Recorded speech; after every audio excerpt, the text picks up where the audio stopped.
네, 여러분 안녕하십니까? 인문사 해결 전공생을 위한 입문형 데이터 큐레이션 워드프레스 웹 퍼블리싱 강의를 시작하도록 하겠습니다. 이번 시간은 제2주차 3차 시가 되겠습니다. 우리가 2주차 1차 시에는 플러그인 설치, 그 다음에 2차 시에는 글을 작성하는 방법들, 3차 시에는 텍스트 페이지를 작성하는 법을 각각 공부를 하도록 하겠습니다. 이번 시간은 페이지 작성이 되겠습니다. 워드프레스, 저희가 지금 현재 작업 중인 워드프레스 창을 한번 띄워 놓도록 하겠습니다. 이 상태에서 우리가 지금 지난 시간에는 그 워드프레스와 관련해서 이런 글을 작성하는 법을 공부를 했습니다. 어떻게 보면 글을 작성하는 방법과 그 다음에 페이지를 작성하는 방법이 거의 동일하다고 할 수가 있겠습니다. 저희 메뉴로 돌아가도록 합니다. 그럼 페이지에서 클릭을 하면 페이지도 모든 페이지 새로 작성 이렇게 되어 있죠. 그럼 모든 페이지를 보면 지금 페이지가 홈이라는 하나만 이렇게 작성되어 있다는 것을 알 수 있습니다. 그러면 글에서 작성된 것을 한번 복사를 해서 페이지 쪽으로 한번 가져가 보도록 하겠습니다. 여기까지죠. 복사를 하고 그 다음에 페이지에서 새로 페이지를 추가를 하고 여기에서 붙여 보도록 하겠습니다. 동일하게 모든 것들이 그대로 붙여지죠. 그 다음에 여기에다가 예를 들어서 워드프레스 개요 이런 식으로 작성을 합니다. 그리고 여기에 나타나는 텍스트 편집기에 나타나는 메뉴들도 동일하다고 할 수 있습니다. 그 다음에 이제 저희들이 여기에서 글씨 포인트라든지 그 다음에 뭐 특수문자라든지 이런 것들 우리가 삽입을 특수문자 삽입을 할 수 있습니다. 그 다음에 포맷을 제거할 수도 있고 그 다음에 들여쓰기, 예를 들어서 이 부분을 저희가 들여쓰기를 하고자 할 때는 이런 식으로 해서 이쪽으로 한번 해볼까요? 저희가 일단은 공개를 한번 해 놓도록 하겠습니다. 이 상태에서 들여쓰기를 좀 들여쓰기 적용이 안 되고 있네요. 다시 한번 일반적인 이 부분 한번 들여쓰기를 해보도록 하겠습니다. 이런 식으로 해서 지금 그 들여쓰기 늘려쓰기가 전체적으로 이 전체 텍스트 부분 이 부분이 전체적으로 지금 같이 작동을 하고 있죠. 그럼 여기다 커서를 두고 여기다 한번 커서를 둬보도록 하겠습니다. 이 아마 그 문단 단위로 들여쓰기와 그 내어쓰기와 들여쓰기 그 다음에 들여쓰기 줄이기 늘리기 이런 것들이 처리가 되는 것 같습니다. 그 다음에 이제 여기에서 제가 정하고 이 링크를 이렇게 제거를 하실 수 있습니다. 이걸 클릭해서 제거를 하실 수 있습니다. 그 다음에 되돌리기, 다시 하기 이런 것들을 하실 수 있습니다. 그 다음에 형식에서도 이제 여러분들이 각각에 가지고 있는 여러 가지 어떤 그 소스라든지 위첨자라든지 아래첨자라든지 이런 것들을 우리가 작업을 할 수 있죠. 예를 들어서 가입형 블로그 이걸 형식에 넣고 위첨자로 이렇게 해보도록 하겠습니다. 그럼 이런 식으로 만들어지죠. 역시 블로그 이것도 형식에서 이제 아래 첨자로 한번 해보도록 하겠습니다. 그러면 동일한 선상에 있을 때보다는 조금 더 시각적인 효과가 좀 날 수도 있죠. 이런 식으로 해서 여러분들이 동일한 예를 들어서 한자어라든지 아니면 한글 발음에 해당되는 영문 그 어휘라든지 이런 것들 이런 식으로 처리를 해 놓으면 되겠습니다. 그 다음에 아까도 말씀드렸던 것처럼 이런 식으로 해서 그 텍스트라든지 그 다음에 이 텍스트를 저희가 포인트를 뭐 10포인트로 이렇게 줄일 수도 있습니다. 이 상태에서 지금 현재 포인트 12포인트와 10포인트 사이에 어떤 가독성을 한번 보도록 하겠습니다. 그래서 전체적으로 여러분들이 기본 값이 현재 11포인트로 되어 있기 때문에 10포인트도 뭐 여러분들이 보시는데 커다랗게 지장이 없는 거로 판단이 됩니다. 여기서 모든 글에서 페이지죠. 페이지의 메뉴에서 모든 페이지 새로 추가했는데 글은 보시면 뭐가 있나요? 여기 카테고리 태그가 있죠. 카테고리 태그 같은 경우는 나중에 어떤 글을 유형별로 서비스할 때 쓸 수 있는 상당히 중요한 기능이기도 합니다.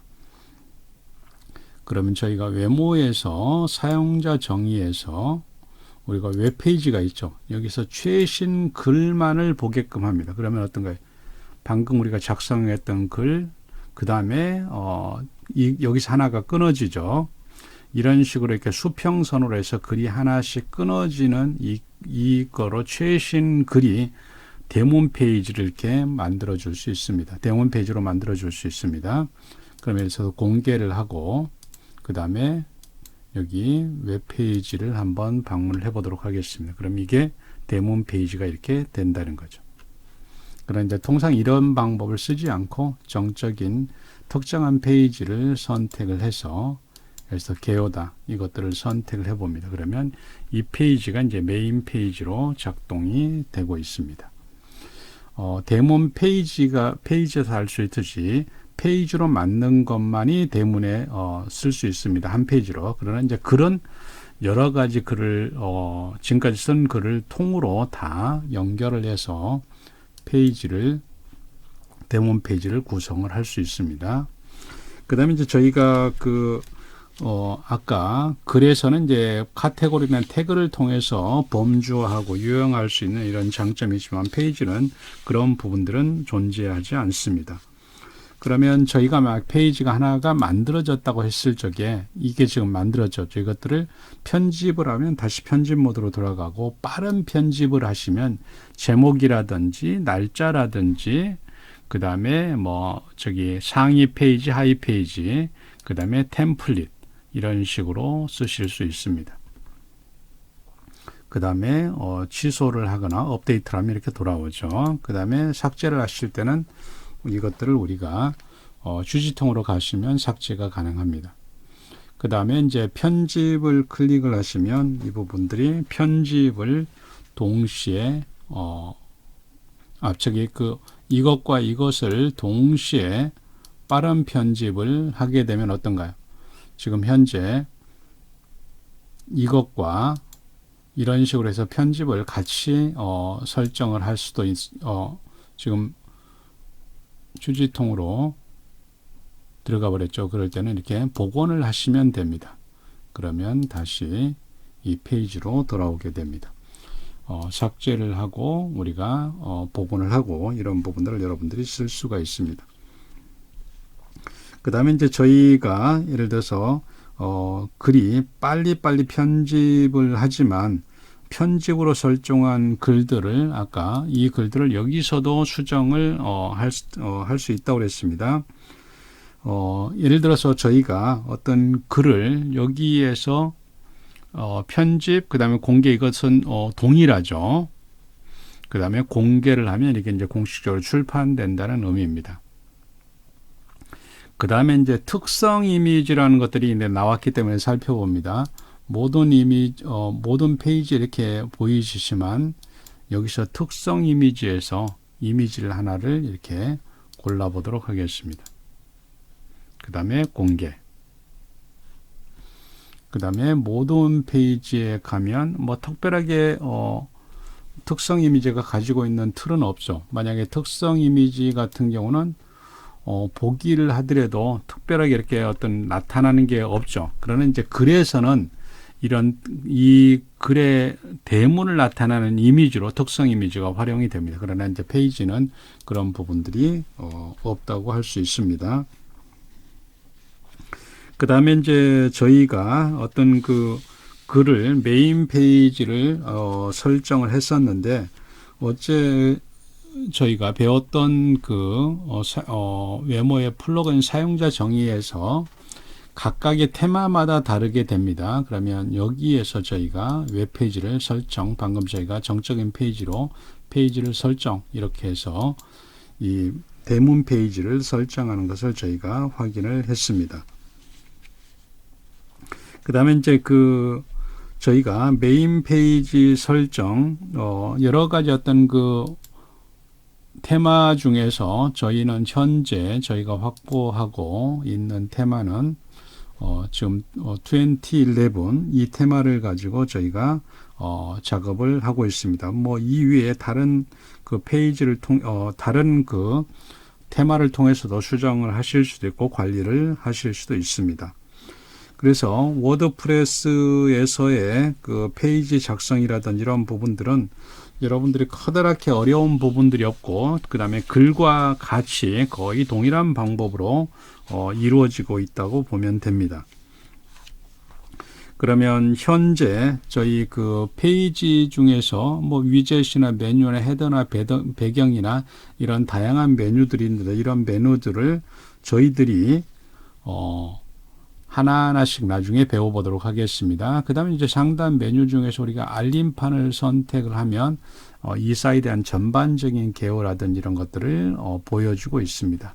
그 다음에 이제 업데이트는 이 버전이 예를 들어서 워드프레스 코어라든지 그 다음에 플러그인의 업데이트 부분이 필요할 경우에 여기서 제시를 해주게 됩니다. 그 다음에 이제 저희 웹페이지 이 설정에 보시면 이런 다양한 설정들이 존재하죠. 이것들은 이제 뭐 특수한 용도가 있을 때 여러분들이 사용하시고, 또 도구들도 마찬가지라고 할 수 있습니다. 그 다음에 우리가 먼저 소개를 했던 것처럼 우리가 플러그인에서 어드밴스드 에디터 툴이라는 이제 9 버전에는 티니 MCE 어드밴스드 이렇게 되어 있는데, 이것들을 우리가 사용해서 텍스트 에디터를 좀 더 풍요롭게 편집을 할 수 있는 장점이 있습니다. 저희가 이제 이런 부분들을 설치된 플러그인에서 저희가 세팅을 한번 클릭을 해 보도록 하겠습니다. 그러면 여기에서 기본적인 값이라든지 이런 것들을 우리가 다 설정을 하실 수 있습니다. 그래서 밑줄이라든지 이런 것들을 각각의 드래그해서 여기다가 이렇게 놓을 수도 있죠. 그 다음에 양쪽 맞춤이라든지 이런 부분들, 그래서 여기에서 여러분들이 자주 사용할 수 있는 부분들이죠. 이런 부분들을 메뉴에다가 갖다 놓으시면 되겠습니다. 그 다음에 이것들을 저희가 드래그를 해서 없앨 수도 있고, 뭐 여러 가지 어떤 상황이 있겠죠. 그 다음에 이모티콘도 이렇게 저희가 해서 활용을 하실 수 있습니다. 대부분은 이제 기본 값을 가지고 저희가 사용을 하게 됩니다. 그 다음에 이제 고전 편집기, 우리가 이제 고전 편집기를 쓰고 있죠. 여기에서도 동일한 방법으로 여기서 예를 들어서 내가 원하는 메뉴라든지 이런 것들을 여기서 갖다 놓고 이렇게 쓸 수가 있습니다. 코드라든지 전체 화면이라든지, 그래서 인서트 비디오라든지 이런 부분들 이렇게 놓고, 그 다음에 이미지 삽입이라든지 이렇게 놓고 쓰시면 편리하게 쓰실 수 있습니다. 그 다음에 이제 양쪽 맞춤도 우리가 한 번씩 이렇게 쓸 수 있죠. 이런 것들 쓰고, 그 다음에 뭐 페이지 나눔이라든지 이런 것들을 쓰실 수 있습니다. 그 다음에 아래 점자 붙여넣기 코드 뭐 복사 이런 식은 뭐 기본적으로 우리가 하키로 할 수 있기 때문에 그대로 유지를 하도록 하겠습니다. 그러면 이렇게 Save Changes를 클릭하면 이것들이 변화가 됩니다. 그 다음에 나머지 부분들도 아까 우리가 하단에 있는 영어로 되어 있는 이런 부분들도 기본적으로 저희가 기본 값을 유지하면서 보도록 하겠습니다. 그 다음에 다시 이 상태에서 페이지로 가서 페이지 편집을 하시고, 그 다음에 이제 이 정도에서 엔터를 한번 주시고, 다시 이미지라든지 아까 영상 미디어 이미지 삽입하면 어떤가요? 여기에 이미지 고급이라든지 그 다음에 이미지를 선택을 할 수 있고, 원본 같은 경우는 이 이미지에 대한 링크를 주시는 겁니다. 이렇게 해서 이미지를 삽입을 하실 수 있습니다. 그러면 저희가 예를 들어서 구글에서 뭐 워드프레스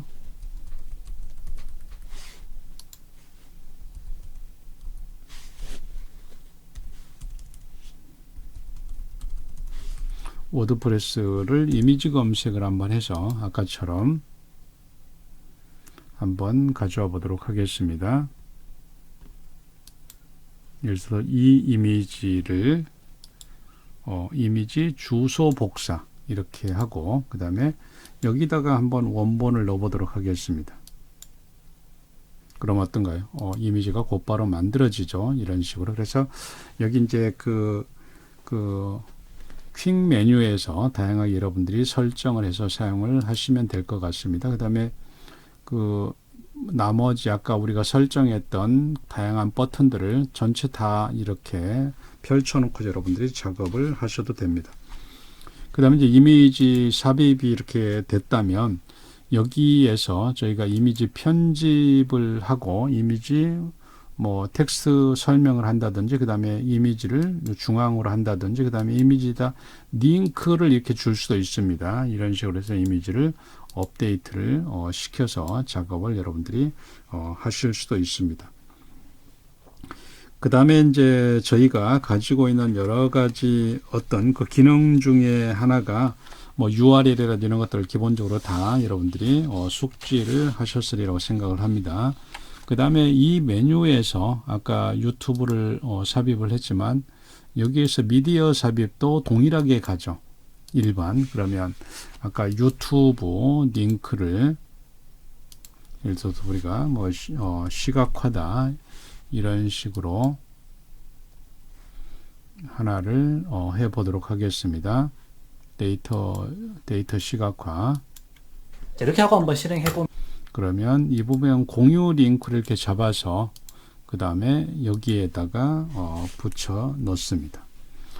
그 다음에 이제 가로 세로 유지를 하는 거로 하죠. 그러면 클릭을 하면 이런 식으로 곧바로 들어가죠.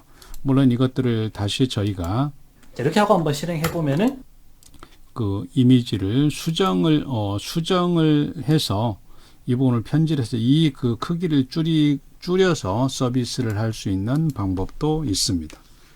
그래서 저희가 어떤 그 여기에 이미지, 그 다음에 영상을 넣는 방법들, 그 다음에 우리가 여기다 도표를 넣는 방법도 있습니다. 이렇게 테이블로 우리가 이제 아리안글이라든지 이런 데서 상당히 봤죠. 이런 식의 이제 테이블을 넣어서 활용하는 방법들. 그러면 테이블에서 셀이라든지 그 다음에 칼럼 이런 것들을 서로 합치고 그 다음에 추가하고 병합하고 이런 부분들 이렇게 병합이 됐죠. 이런 식으로 해서 테이블을 여러분들이 작성을 하실 수 있습니다. 어떻게 보면 이제 표라든지 이런 부분들도 적절하게 우리가 활용을 한다면, 예를 들어서 여기에다가 테이블로 작업을 해서 우리가 테이블 셀 속성, 그러면 셀 타입 있죠. 그 다음에 정렬이라든지 높이라든지 이런 부분들, 그 다음에 예를 들어서 그 테두리 색이라든지, 그 다음에 테두리 색상, 그 다음에 배경 색상, 이런 식의 임의의 배경 색상, 임의의 컬러를 선택을 해서 이렇게 작업을 하실 수 있습니다. 그러면 여기에다가 실제로 텍스트를 넣으면 되겠죠. 그 다음에 이 부분에 정렬을 나는 중앙 정렬을 하고 여기죠. 중앙 정렬을 하고 싶다. 그러면 이렇게 정렬을 하시면 됩니다. 그 다음에 이제 특정한 텍스트에다가도 역시 동일하게 그 테이블 행의 속성들을 가지고 여기에서 컬러라든지 이런 것들을 넣어서 배경을 이렇게 선택을 할 수도 있습니다. 그래서 행과 열을 이렇게 시각적으로 해서 여러분들이 도표라든 이런 것들을 저기 웹에서 만들기 상당히 어려움들이 있는데 이런 것들을 여기서 작업을 해서 하실 수도 있습니다. 그 다음에 이제 저희가 그 글을 다 작성이 됐다고 한다면 업데이트라고 공개를 합니다. 그 다음에 이제 이 작성된 것을 제가 메뉴로 올리는 방법들 한번 살펴보도록 하겠습니다. 여기 메뉴라고 되어 있죠. 그럼 메뉴에 지금 아무것도 메뉴가 없는데 여기에 메뉴가 지금 저희는 이제 메인 메뉴라고 되어 있죠. 메인 메뉴를 한번 선택을 하시고 그 다음에 메뉴 편집에 가서 저희는 여기서 메인 메뉴를 보는 겁니다. 선택. 그러면 이렇게 메뉴들이 펼쳐져 있죠. 그러면 이제 이런 메뉴들을 저희가 하나하나 정리를 이렇게 제거를 해줘야 되겠죠. 불필요한 건 정리를 해버립니다. 물론 이제 여러분들이 그 메뉴를 이렇게 정리를 할 수도 있지만 여기서 메뉴를 새로 하나 여러분들이 여기서 만들어낼 수도 있습니다. 여기 메뉴 위치 관리에서 여기에서 새 메뉴 사용 그러면 메뉴 이름을 그냥 메인이라고 합니다. 메인으로 하고 메뉴를 생성을 합니다. 그러면 주 메뉴 아까 여기였지만 이 메인 메뉴가 하나 생성이 됐죠. 선택을 하면 아무것도 없죠. 그러면 워드프레스 스퀘어를 메뉴에 추가 그러면 이렇게 메뉴가 하나가 추가가 됐습니다. 그 다음에 메뉴 저장 그 다음에 웹페이지로 한번 가보도록 하겠습니다. 그럼 어떤가요? 여기에 메뉴가 하나 만들어져 있죠. 이것들도 이제 나중에 메뉴를 추가적으로 확보해서 그 다음에 여러 가지 어떤 계층의 메뉴를 만든다든지 병렬로 만드는 이런 방법들을 저희가 배우도록 하겠습니다. 네, 이번 시간에는 우리가 페이지 작성하는 법에 대해서 공부를 했습니다. 여러분 수고하셨습니다. 감사합니다.